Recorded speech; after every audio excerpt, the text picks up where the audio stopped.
Right now, in your kitchen, there's more food sitting around than an entire ancient family would have seen in a month. You don't even clock it. You open a fridge, grab something, close it again, and in that one boring motion you've just solved a problem that used to wipe out entire villages. But there was a time when the food just stopped.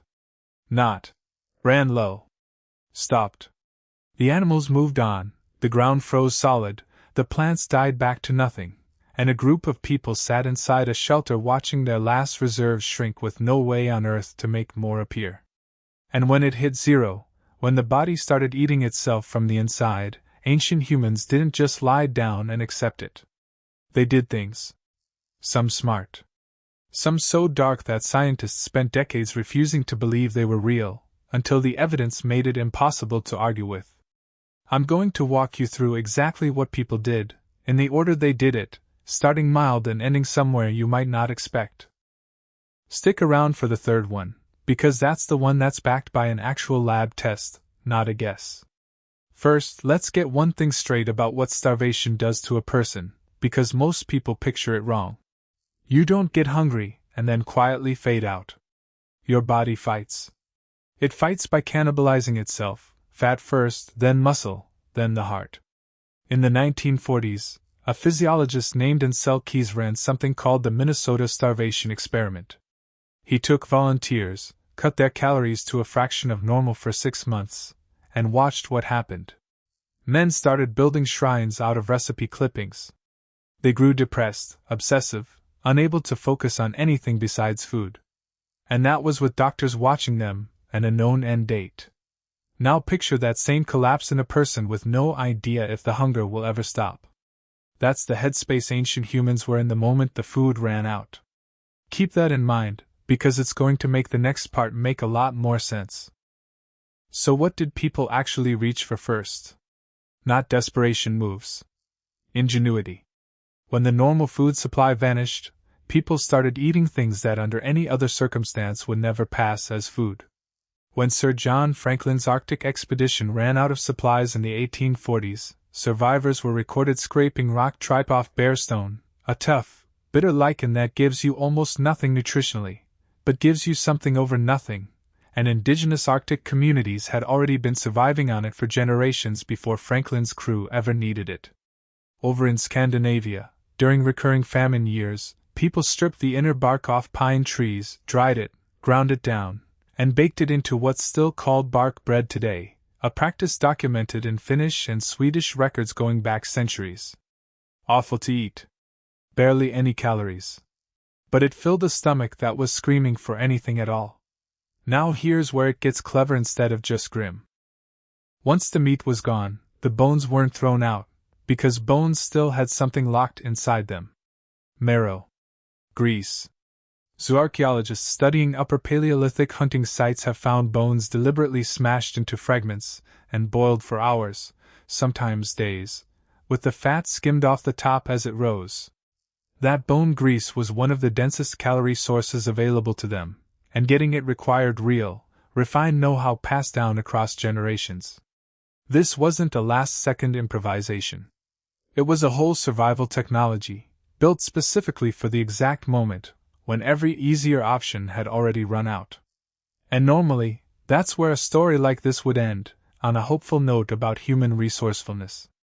But I need you to keep watching, because everything up to this point was the mild version.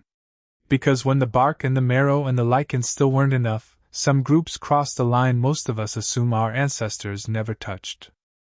For years, mainstream archaeology avoided saying that word out loud, partly because it had been weaponized in the past to dehumanize entire populations without solid proof. But the physical evidence eventually stopped being avoidable. At Moulagursi Cave in France, paleoanthropologist Albin de Fleur examined Neanderthal remains around 100,000 years old and published his findings in the journal Science. Cut marks on the human bones matching, mark for mark, position for position, the cut marks on deer bones found in that exact same layer, butchered by the same people, for the same reason. At El Sidrán Cave in Spain, researchers found a group of Neanderthals, adults and children together, with long bones cracked open in the precise way you crack a bone to reach the marrow, not the way a bone breaks in a fall or a fight. And at Gough's Cave in England's Cheddar Gorge, researcher Sylvia Bellow at London's Natural History Museum studied roughly 14,700-year-old human remains and found skulls carefully shaped into drinking cups, flesh stripped with stone tools, the broken edges deliberately smoothed. Not chaos. Not panic. A process. Now here's the part one told you to wait for, because this one isn't guesswork about ancient cousins buried thousands of miles away. This one has a paper trail you could pull up right now. At a site called Cowbo Wash in Colorado, archaeologists uncovered an ancestral Puebloan household from around 1150 AD, sitting right in the middle of a documented, multi-year drought. Researcher Richard Marler and his team didn't stop at the bones. They tested a cooking pot found at the site, and they tested a human coprolite, essentially fossilized human waste, and published the results in the journal Nature. What they found was human myoglobin, a muscle protein, cooked and then passed straight through someone's digestive system. Not inferred from cut marks.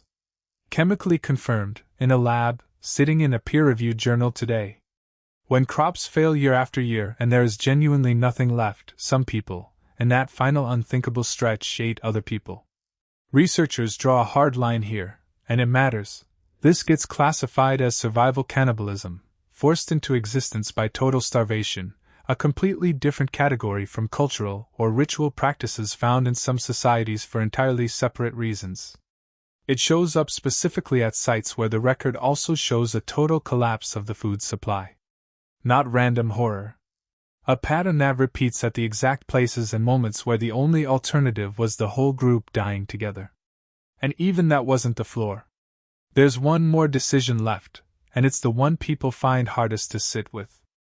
Danish explorer and anthropologist Knud Rasmussen, working with Inuit communities in the early 1900s, documented something that appears across multiple hunter-gatherer societies during extreme, prolonged scarcity, a brutal calculation where limited food went first to whoever was most likely to survive and keep the group going, while infants or elders, those least able to endure what came next, were sometimes left behind. Rasmussen's own notes describe elders who made that choice themselves, fully understanding what a shrinking food supply meant for everyone else's odds of reaching spring. It's one of the darkest calls a human group can make. It's also, according to the record, one of the oldest. So follow the whole arc with me for a second, because this is bigger than any one gross fact. It starts with one hungry body eating itself from the inside. It moves to one household in Colorado making a decision no one should have to make. And it ends with something much bigger, an entire species that clawed its way through famine after famine, generation after generation, refusing to just lie down and disappear. Bark and lichen when there was nothing else. Bone grease when the meat was gone. Cannibalism in the worst famines on record. Brutal triage when even that wasn't enough. Every one of those choices is sitting in the actual archaeological and ethnographic record right now, in cut marks on bone, in a chemically tested coprolite from Colorado, in the notes of a man who sat with Inuit elders and simply asked. And here's the part that should actually sit with you after you close this video. Every single one of those unbearable choices kept a bloodline alive long enough to have children, who eventually had you. You exist because somewhere back in your ancestry, when the food ran out completely, somebody made a choice you hope you never have to understand. So don't scroll past this one. Tell me honestly in the comments if your group was truly starving and there was no other option left on the table. Where do you think your own line would be? I want to see your answer before I read the next comment.